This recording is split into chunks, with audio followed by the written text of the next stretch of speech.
जानी टीवी देखने वाले सभी मुअज़्ज़ज़ दोस्तों को मेरी तरफ से अस्सलाम वालेकुम। दोस्तों, दुनिया में अगर किसी मुल्क में सबसे ज़्यादा जजीरे हैं तो वो मुल्क है स्वीडन। लेकिन स्वीडन के बाद अगर कोई मुल्क अपने जजीरों के हवाले से दुनिया में नाम रखता है तो वो मुल्क नॉर्वे है। अब आप सोचेंगे कि आखिर इस मुल्क में कितने जजीरे होंगे, 20,000, 50,000 या ज़्यादा से ज़्यादा 1 लाख। लेकिन क्या आप जानते हैं कि इस मुल्क के 2,39,057 जजीरे हैं और इन्हीं जजीरों में से एक जजीरा है स्वालबर्ग। ये जजीरा ना सिर्फ नॉर्वे बल्कि हमारी ज़मीन के इंतहाई शुमाली सिमत में वाक़या है। 62,000 मरबा किलोमीटर रकबे पर फैला हुआ ये जजीरा, जहाँ सिर्फ 2500 से 3,000 लोग आबाद हैं, दुनिया की एक अहम और देखने वाली जगह है, जहाँ हर साल 1 लाख से ज़्यादा लोग सिर्फ दिन को रात और रात को दिन देखने आते हैं। जी हाँ, आपने सही सुना। मौसम गर्मा में जब सूरज इंतहाई शुमाल की तरफ जाता है तो इस जजीरे पर ना सिर्फ दिन को सूरज निकलता है बल्कि आप यहाँ रात को भी सूरज देख सकते हैं। और मौसम सरमा में दिन हो या रात, गाड़ियाँ बिना लाइट्स के और शहर बिना स्ट्रीट लाइट्स के अंधेरे का मंजर पेश करते हैं। यानी इस मुल्क के बारे में आप यूँ कह सकते हैं कि दुनिया में मौजूद एक ऐसा मुल्क जहाँ साल के 6 माह दिन होता है और 6 माह रात रहती है। साल 2024 की एक रिपोर्ट के मुताबिक लगभग 4.5 करोड़ पाकिस्तानी टेलीनॉर नेटवर्क का इस्तेमाल करते थे। क्या आप जानते हैं कि टेलीनॉर का आबाई मुल्क नॉर्वे है?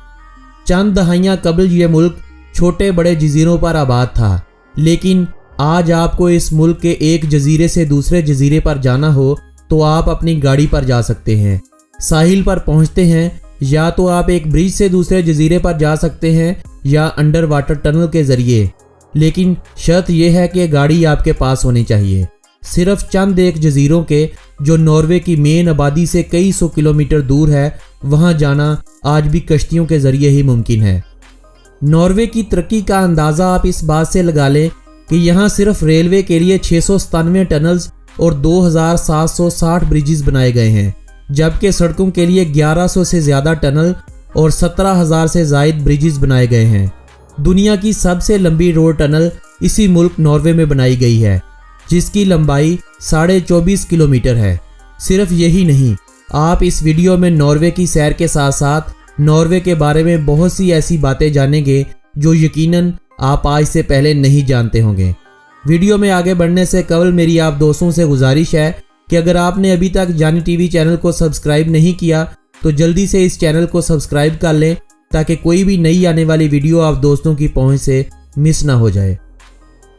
आर्कटिक ओशन, रूस, स्वीडन और फिनलैंड के दरमियान बसा हुआ ये मुल्क, जिसका official name kingdom of Norway है, 3,86,224 मरबा किलोमीटर रकबे के साथ ये मुल्क अपने रकबे के एतबार से दुनिया भर में 61वें बड़े मुल्क के तौर पर जाना जाता है, जबकि इस मुल्क की आबादी सिर्फ 55,85,000 अफराद के करीब है। आबादी के हवाले से ये मुल्क दुनिया में 116वें नंबर पर गिना जाता है। इसको आप यूं समझ लें कि इस मुल्क के हर 1 मरबा किलोमीटर के एरिए में सिर्फ 14 लोग आबाद हैं।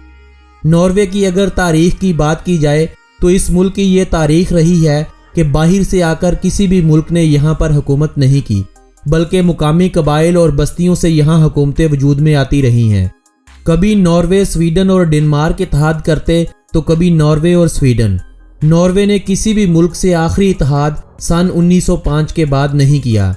7 जून 1905 से लेकर 9 अप्रैल 1940 तक नॉर्वे ने कमज़ोर बादशाहत और कमज़ोर दफाई निज़ाम में गुजारा किया। नॉर्वे के हालात को देखते हुए दूसरी जंग अजीम के दौरान जर्मन फौजों की तरफ से नॉर्वे पर धावा बोला गया था। अभी जंग को 2 माह भी नहीं गुजरे थे कि नॉर्वे की हुकूमत ने हार मानते हुए हथियार डाल दिए थे। बादशाह अपने वजीर और मशीरों के हमरा इंग्लैंड चला गया था। ये जंग 5 साल तक जारी रही। इस जंग में नाजी जर्मनी की शिकस्त के बाद 8 मई 1945 को नॉर्वे ने सुख का सांस लिया। अब आपके जहन में ये सवाल पैदा होगा कि आखिर नॉर्वे में हुकूमत का तरीकाकार क्या है, तो चलिए आपके इन सवालों के भी जवाब देने की कोशिश करते हैं। नॉर्वे में वैसे तो एक बादशाह मुल्क का सरबराह होता है, जिसका इंतखाब बादशाह के मरने या इस्तीफ़ा देने के बाद इसकी बड़ी औलाद बेटा या बेटी से किया जाता है। बादशाह का ये विरसे में मिलने वाला ओहदा जिसकी रस्मन ताजपोशी भी की जाती है, जिससे ये जाहिर होता है कि नए बादशाह का इंतखाब हो चुका है।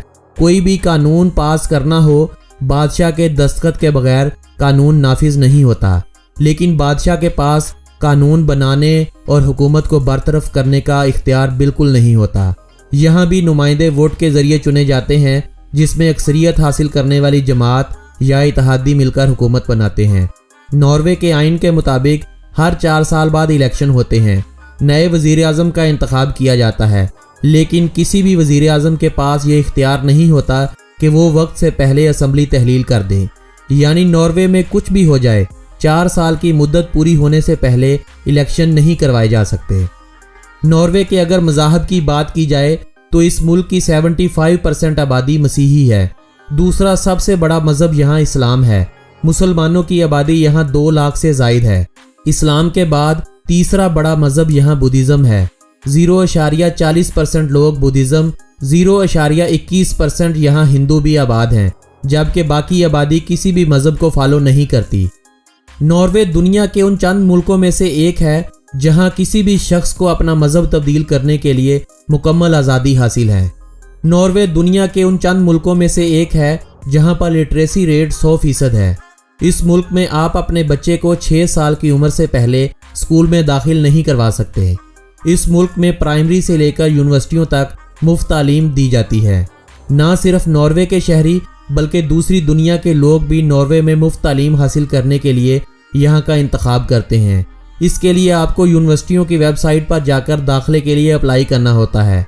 अगर आप सिलेक्ट होते हैं तो आप इनविटेशन की बेस पर नॉर्वे की एम्बेसी से स्टडी वीज़ा ले सकते हैं। बस याद रहे कि यहाँ तालीम फ्री है, जबकि बाकी अखराजात आपको खुद उठाने पड़ते हैं, जैसा कि रहाइश और खाना पीना वगैरह। दोस्तों, नॉर्वे के बारे में अगर दिलचस्प हक़ाइक़ की बात की जाए तो इस मुल्क में लोग किताबें बड़े शौक़ से पढ़ते हैं। इसका अंदाज़ा आप यूँ लगा लें कि अगर आप नॉर्वे में कोई किताब लिखते हैं तो नॉर्वे हुकूमत की तरफ से आपकी इस किताब की 1 लाख कॉपियाँ ख़रीद कर लाइब्रेरियों में रखवा दी जाती हैं, ताकि जो लोग किताबें ख़रीद नहीं सकते वो मुफ्त में इन लाइब्रेरियों में जाकर किताबें पढ़ सकें। नॉर्वे के जेल दुनिया के सबसे अच्छे जेल माने जाते हैं। यहाँ जेल होटल जैसा मंजर पेश करते हैं। कत्ल के मुजरम की जेल भी किसी गरीब के घर से बेहतर होती है, क्योंकि यहाँ ना सिर्फ मनपसंद खाने को मिलते हैं बल्कि फ्री में इंटरनेट भी फराहम किया जाता है। 1971 में एक कैदी के जेल में मरने के बाद इस मुल्क में कैदियों की ज़्यादा से ज़्यादा सज़ा 21 साल तक मखसूस कर दी गई थी। डेनमार्क, फिनलैंड और न्यूजीलैंड के बाद नॉर्वे दुनिया का चौथा ऐसा मुल्क है जहां दुनिया में सबसे कम करप्शन होती है। करप्शन का ना होना कैसे किसी मुल्क को संवार देता है और करप्शन का बेजा होना कैसे किसी मुल्क को बगाड़ देता है, इसकी जीती जागती मिसाल आपके सामने है। नॉर्वे में इस्तेमाल होने वाली करेंसी को नॉर्वेजियन क्रोन कहा जाता है। इनका 1 क्रोन 25.25 पाकिस्तानी रुपयों जबकि 7.67 भारतीय रुपयों के बराबर माना जाता है। फीकस मजमूई आमदनी 90,433 $US है। यानी फीकस मजमूई आमदनी के हवाले से नॉर्वे के शहरी दुनिया के अमीर तरीन लोगों में तीसरे नंबर पर गिने जाते हैं। वैसे तो नॉर्वे यूरोपीय यूनियन का मेंबर मुल्क नहीं है, मगर यह मुल्क यूरोपीय यूनियन के बहुत करीब माना जाता है। ये मुल्क शेंगन जोन में आता है, जिसमें यूरोप के लोग बिना वीज़े के दूसरे मुल्कों में जा सकते हैं। यूरोपीय यूनियन का छठा बड़ा ट्रेड पार्टनर होने के अलावा ये मुल्क हर साल 400 मिलियन यूरो की ग्रांट गरीब यूरोपीय मुल्कों को जारी करता है। नॉर्वे ने अब तक 14 नोबेल प्राइज़ अपने नाम कर रखे हैं। ये नोबेल प्राइज़ जीतने वाले मुल्कों में 15वें नंबर पर आता है। 454 मरबा किलोमीटर रकबे और 10.5 लाख की आबादी के साथ ओस्लो शहर ना सिर्फ नॉर्वे का दारुल हुकूमत है बल्कि नॉर्वे का सबसे बड़ा शहर होने का भी एजाज़ रखता है। नॉर्वे की अगर इकॉनमी की बात की जाए तो ये मुल्क कुदरती वसाइल से भरा हुआ है। ये मुल्क दुनिया में तेल की एक्सपोर्ट के हवाले से 5वें और गैस की एक्सपोर्ट के हवाले से तीसरे बड़े मुल्क के तौर पर जाना जाता है, लेकिन इसके बावजूद ये मुल्क ओपेक लिस्ट में नहीं आता। 1995 में नॉर्वे की गवर्नमेंट ने एक गवर्नमेंट पेंशन फंड के नाम से एक अदारा कायम किया, जिसमें तेल की एक्सपोर्ट से हासिल होने वाले मुनाफे को जमा किया जाता है। आज तक इस अदारे ने 1.744 ट्रिलियन $US के एसेट बना रखे हैं। آج کی تاریخ میں اگر یہ پیسہ ناروے کے ہر شہری کو بانٹ دیا جائے تو ہر کسی کے پاس 3,25,000 $US اس فنڈ سے رقم حصے میں آئے گی۔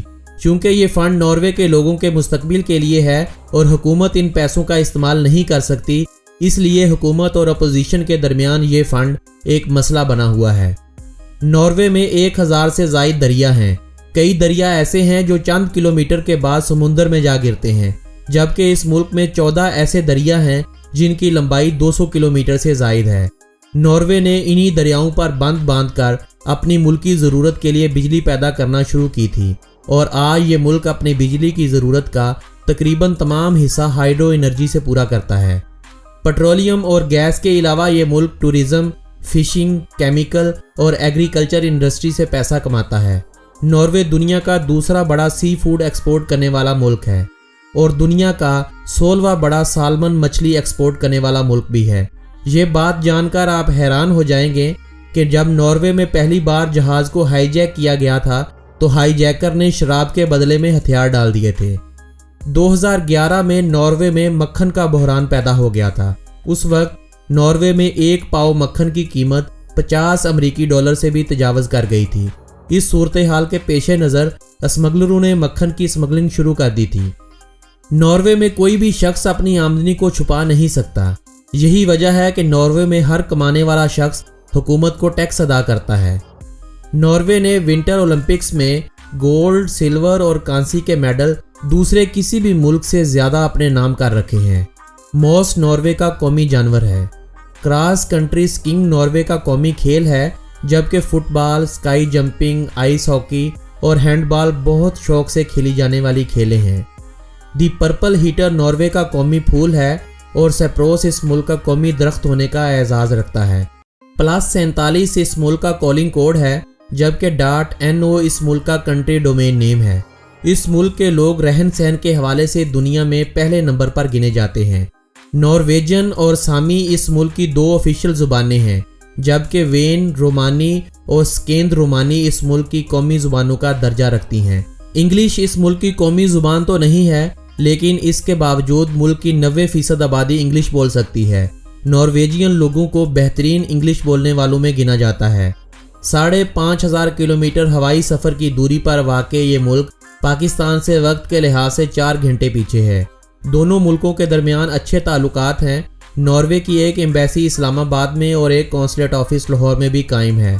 پابندی سے پہلے PIA کی ہفتہ وار 2 فلائٹس پاکستان سے اوسلو نکلتی تھی، ایک لاہور سے اور دوسری اسلام آباد سے۔ ناروے میں انسانوں کی اوسطاً عمر لگ بھگ 83 سال ہے۔ پاکستان میں ایوریج برتھ پر وومن 3.41 ہے، جبکہ ناروے میں صرف 1.41 ہے۔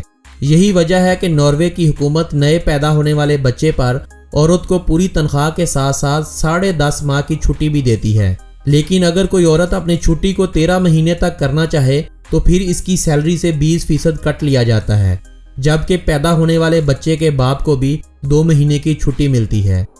ناروے کی فلیم ریلوے دنیا کی سب سے دلکش اور تیز ڈھلانوں والی ریلوے میں سے ایک ہے۔ یہ برفانی پہاڑوں، سرسبز وادیوں اور آبشاروں کے بیچ میں سے گزرتی ہے اور ناقابل فراموش سفر کا تجربہ فراہم کرتی ہے۔ ناروے کا روایتی لباس بناد نہ صرف خوبصورتی میں بے مثال ہے، بلکہ یہ ہر علاقے کی ثقافت اور تاریخ کو بھی نمایاں کرتا ہے۔ خاص مواقع جیسے قومی دن پر لوگ فخر سے یہ لباس پہنتے ہیں۔ ناروے میں جنگلی ہرن اکثر عام سڑکوں پر دیکھے جا سکتے ہیں۔ یہ منظر سیاحوں کے لیے حیرت کا باعث ہوتا ہے اور ملک کی قدرتی حیات کی بھرپور عکاسی بھی کرتا ہے۔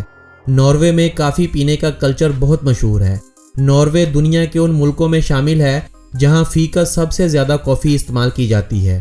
دوستو، یہ تھی ناروے کے دلچسپ و عجیب حقائق پر بنائی گئی ہماری ایک معلوماتی اور تفریحی ویڈیو۔ یہ ویڈیو اگر آپ دوستوں کو پسند آئی ہو تو اس ویڈیو کو اپنے عزیز و احباب کے ساتھ واٹس ایپ اور فیس بک وال پر شیئر کرتے ہوئے ہمیں اپنی رائے سے ضرور نوازیے گا۔ ہو سکے تو اس ویڈیو کو لائک کر دیں۔ آپ سے ملاقات ہوگی بہت جلد ایک نئے ملک کی ویڈیو کے ساتھ۔ تب تک کے لیے اپنے دوست کو دیجیے گا اجازت۔ اللہ نگہبان۔